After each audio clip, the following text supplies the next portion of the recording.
तो चलिए आज इस प्राचीन राजनीतिक संकट की परतों को खोलते हैं और समझते हैं कि आखिर ऐसी नौबत आई ही क्यों कि एक महान साम्राज्य को दो हिस्सों में बांटना पड़ा। कहानी की शुरुआत होती है हस्तिनापुर से। शहर में जश्न का माहौल है। पांडव राजकुमार वापस लौट रहे हैं और लोग अपने होने वाले राजा युवराज युधिष्ठिर के जयकारे लगा रहे हैं। हर तरफ बस एक ही आवाज है। लेकिन ये तो थी बाहर की तस्वीर। सड़कों का ये शोर, ये उत्सव महल की दीवारों के अंदर चल रही साजिशों से बिल्कुल बेखबर था। अंदर तो एक अजीब सी, एक खतरनाक खामोशी थी जो किसी बड़े तूफान का इशारा कर रही थी। और इस सारी उथल-पुथल, इस सारे तनाव के बीच में थे परिवार के सबसे बड़े पितामह भीष्म। वो एक ऐसे धर्म संकट में फंस गए थे, एक ऐसी मुश्किल घड़ी में जिसका कोई सीधा जवाब किसी के पास नहीं था। आप देखिए, उनकी भूमिका को एक तराजू के कांटे की तरह समझा जा सकता है। मतलब वो तराजू के उस कांटे जैसे थे जिसे हर हाल में सीधा रहना होता है, संतुलन बनाए रखना होता है। सिंहासन के प्रति उनकी निष्ठा ने उन्हें बांध रखा था।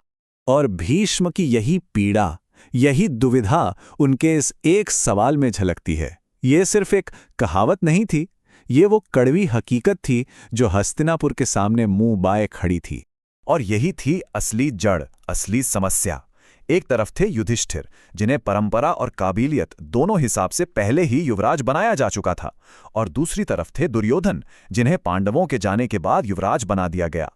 मतलब एक सिंहासन और दो दावेदार। ये स्थिति ज्यादा दिन तक नहीं चल सकती थी। तो अब चलते हैं उस पल पे जब पांडव वापस हस्तिनापुर लौटते हैं और देखते हैं कि कैसे ये तनाव और भी ज्यादा गहरा हो जाता है।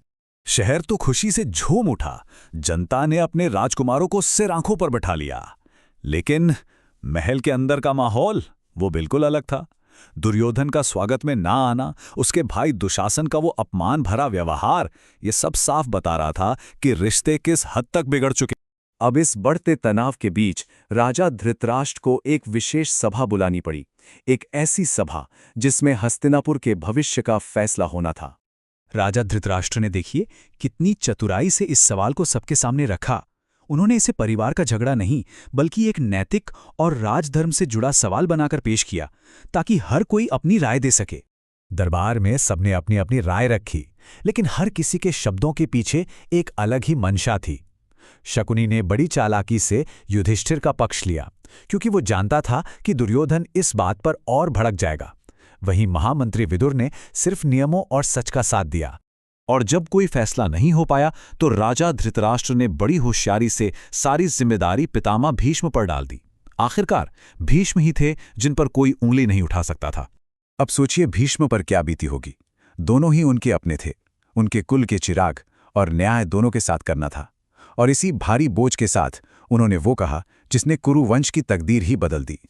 और वो फैसला था हस्तिनापुर का विभाजन। गृह युद्ध से बचने का बस यही एक रास्ता उन्हें सूझा। एक ऐसा फैसला जिसके बारे में शायद ही किसी ने सोचा होगा।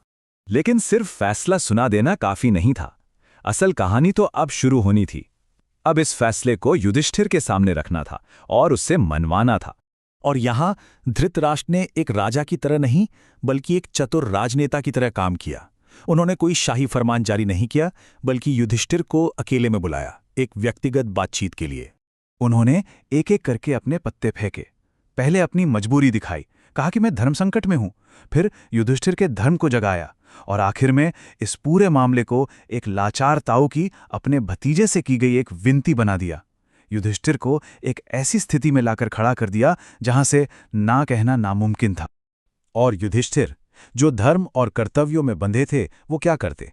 अपने बड़ों का मान रखना उनका पहला कर्तव्य था। उन्होंने अपने अधिकारों से ज्यादा अपने कर्तव्य को चुना और विभाजन के लिए हां कर दी। और बस इस एक हाँ ने विभाजन पर मोहर लगा दी। उस वक्त का झगड़ा तो टल गया, लेकिन इसी फैसले ने भविष्य के उस महाविनाश की नींव रख दी जिसे हम महाभारत के नाम से जानते हैं। यहां एक बार फिर शालीनता की हार हुई। युधिष्ठिर के धर्म और उनकी शालीनता का ही इस्तेमाल करके एक राजनीतिक लक्ष्य को साधा गया, और नतीजा एक महान राष्ट्र दो टुकड़ों में बट गया। तो असल में ये बंटवारा सिर्फ एक राजनीतिक फैसला नहीं था, ये एक पिता के अपने पुत्र के लिए अंधे मोह का नतीजा था। एक ऐसा मोह जिसने एक राजा को उसके राजधर्म से भटका दिया था। और यही पुत्र मोह आगे चलकर पूरे कुरु वंश के विनाश का कारण बना। यह हमें सोचने पर मजबूर करता है कि क्या कर्तव्य को अपनी व्यक्तिगत भावनाओं से ऊपर रख पाना हमेशा संभव हो पाता है।